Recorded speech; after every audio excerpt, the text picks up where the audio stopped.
नमस्कार मित्रों, मैं ममता वाजपेयी भोपाल से मेरी हरी भरी छत पर आपका स्वागत है। लीजिए, मैं फिर हाजिर हूँ नए वीडियो और नई जानकारी के साथ। आप देख रहे हैं इंडियन टेरेस गार्डनिंग आर्ट और आज के वीडियो का विषय बहुत महत्वपूर्ण है। आज हम सारी ऑर्गेनिक खादों के बारे में बात करेंगे। वर्मी कंपोस्ट, गोबर खाद और एक लैंडी से भी खाद बनती है जिसको बकरी की मीमनी भी कहते हैं, बकरी जो बीट करती है। मेरे पास अभी वो है नहीं तो मैं आपको दिखा नहीं पाऊँगी।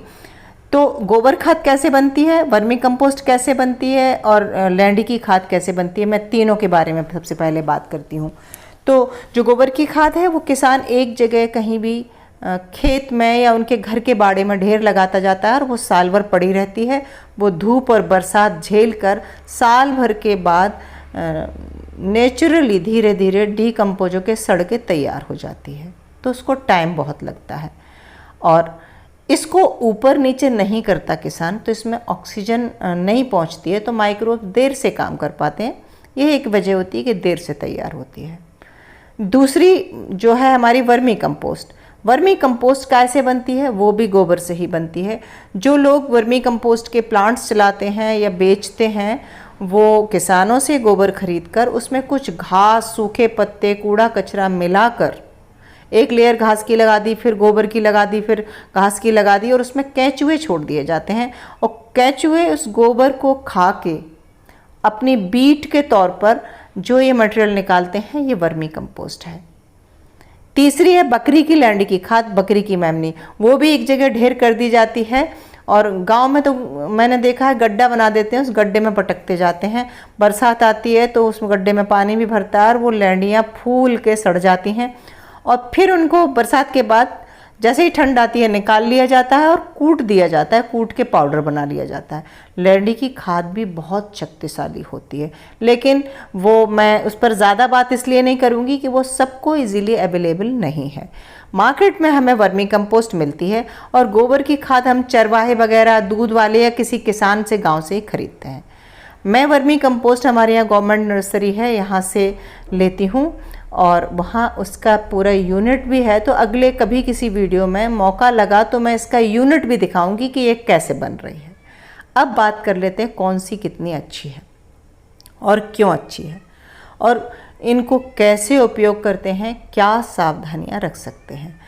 तो सबसे पहले गोबर खाद की बात करते हैं। ये एक जगह ढेर बनी पड़ी हुई है। अगर ये साल भर में पूरी तरह सड़ के काली तैयार हो गई, मैं जो प्लेट में रखी हुई ये खाद अपनी बता रही हूँ, जो गोबर की खाद है, ये मैंने ख़रीदी, लेकिन जब मैंने इस बोरी को खोल के देखा तो ये कच्ची खाद है। ये पूरी तरह डीकम्पोज अभी नहीं हुई है।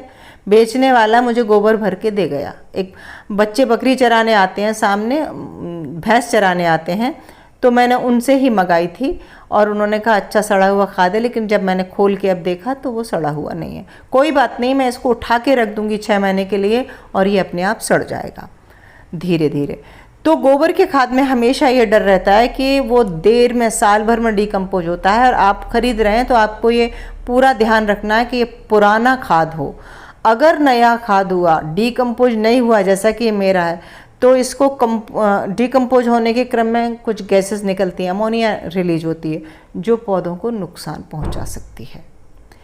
तो अगर आपके पास ऑप्शन है कि वर्मी कंपोस्ट मिल रहा है तो उसमें आप निश्चिंत होकर रह सकते हैं कि वर्मी कंपोस्ट में कच्चा रह जाने की कोई गुंजाइश नहीं, क्योंकि केंचुए ने उसे खाया है तो उसके मुंह की लार वो उसके पेट में से गुजर के एक चाय की पत्ती की तरह पदार्थ बन के निकलता है। वो 100% डीकम्पोज होता है और ये 3 से 3.5 महीने में बन के भी तैयार हो जाती है। तो मेरे अनुभव के हिसाब से वर्मी कंपोस्ट बेहतर है। खास करके जो हम शहरों में छत पर बागवानी कर रहे हैं, छोटी छोटी बागवानी कर रहे हैं गमले वगैरह में, उनके लिए वर्मी कंपोस्ट सर्वोत्तम है। और क्योंकि हम कहाँ ये ध्यान रखेंगे कि डीकम्पोज है या नहीं है, और इसकी NPK वैल्यू भी अच्छी होती है। तीसरा खाद और होता है जो बकरी की लैंडी का बनाते हैं कूट के, उसमें मैं अपना अनुभव आपसे साझा करूँगी। वो इन दोनों खाद से बेहतर है। बकरी की लैंडी का खाद जब मैं बचपन में गांव में रहती थी, खेत में डालते थे तो कहते थे 3 साल तक उसका असर रहता है। इस साल हमने खेत में डाला है तो बहुत ही शानदार फसल होगी, दूसरी साल थोड़ी कम और तीसरे साल उससे कम, चौथे साल किसान फिर से बकरी की डंडी का खाद डालेगा। सबसे अच्छी खाद होती है, लेकिन मुझे पता है महानगर में या ऑनलाइन वो मिलती नहीं है, इसलिए उसके बारे में बताना भी बेकार है। अब बात किचन कंपोस्ट की और कर लेते हैं। आपने वर्मी कंपोस्ट देख लिया, आपने गोबर की खाद देख ली और आपने किचन कंपोस्ट का अभी तक मैंने बताया नहीं। तो जब हम किचन कंपोस्ट की बात करते हैं तो डीकम्पोस्ट तो हमें वो भी चाहिए।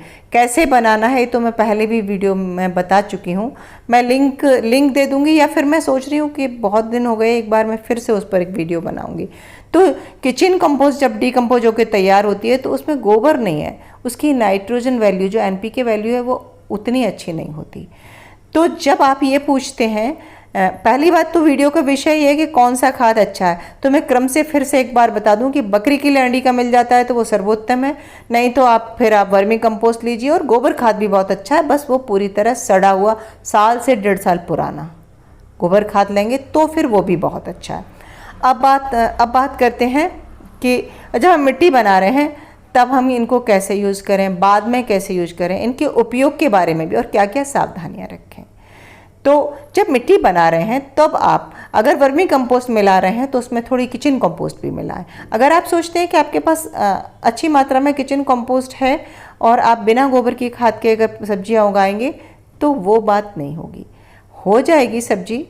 जब हम पहली साल फसल करते हैं तो मिट्टी बहुत अच्छी होती है, 1 आध साल 2 साल हो जाएगी, लेकिन आगे आपको उसी मिट्टी में कुछ और उगाना है तो नाइट्रोजन रिच खाद चाहिए और आपको गोबर खाद मंगानी ही पड़ेगी।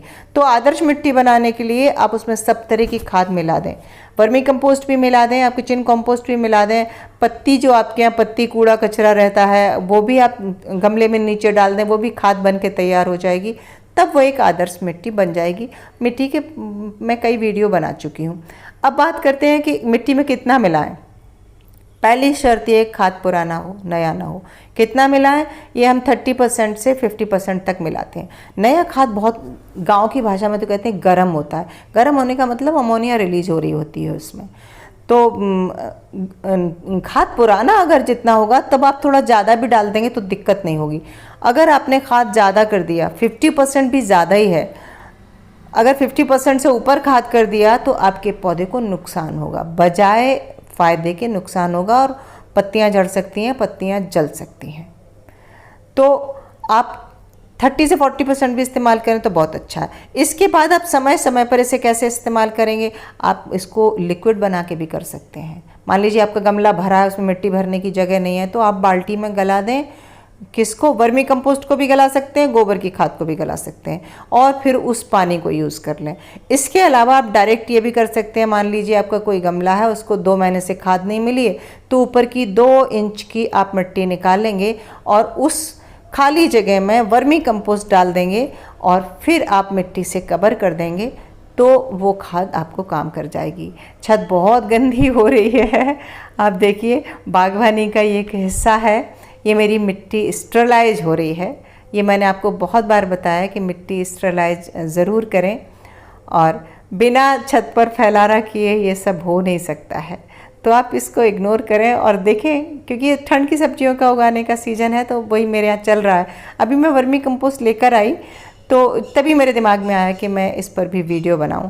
तो फिर मैं एक बार रिपीट कर देती हूं कि आप अगर महानगर में कर रहे हैं तो आपके लिए सर्वोत्तम वर्मी कंपोस्ट है। सेकंड नंबर पे आप गोबर की खाद मिला सकते हैं, थर्ड नंबर पे आपकी किचन कंपोस्ट आ सकती है।